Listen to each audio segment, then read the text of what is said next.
আমি কখনো তরকারির খোসা ফেলে দেই না। এই যে যেমন আজকে ধুন্দুল রান্না করব, আর এর তরকারির খোসাটা আমি রেখে দেব। এই খোসাগুলোকে আমি ছোট ছোট করে কেটে নিয়েছি, কারণ আমি বেলকনিতে কিছু গাছ লাগিয়েছি।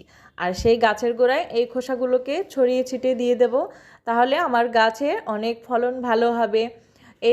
এই তরকারির খোসাগুলো যখন গাছের গোড়ায় পানি দেব, আর যখন এগুলো মাটির সাথে পচে মিশে যাবে, তখন এটা একটা অর্গানিক সার তৈরি হবে।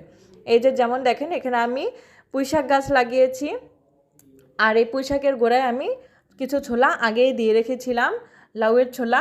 আর আজকে আমি এই যে ধুন্দুলের খোসাগুলো, আমার একটা বোম্বাই মরিচ গাছ আছে, আর তার পাশে কিন্তু দেখতে পাচ্ছেন পুঁইশাকের গাছ আছে।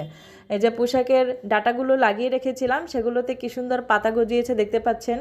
এগুলোকে আমি একটু শক্ত করে একটু চেপে চেপে দিচ্ছি, আর তার গোড়ায় এই তরকারির খোসাগুলোকে দিয়ে দিচ্ছি। এই যে দেখতে পাচ্ছেন, তরকারির খোসাগুলো দিয়ে দেওয়ার কারণে এখানে একটা সার তৈরি হবে, আর আমার গাছের ফলন ভালো হবে। এই যে যেমন দেখতে পাচ্ছেন, অন্যান্য গাছের গোড়ায়ও কিন্তু আমি আগে থেকেই দিয়েছি। আমি যখন যা কাটি সবগুলোই এইভাবে তরকারি খোসা দিয়ে রাখি। আপনাদের যদি ভিডিওটা ভালো লেগে থাকে, লাইক কমেন্টস করে সাবস্ক্রাইব করে পাশে থাকবেন। আজকের মতো এখানেই বিদায় নিচ্ছি। সবাই অনেক ভালো থাকবেন। আল্লাহ হাফেজ।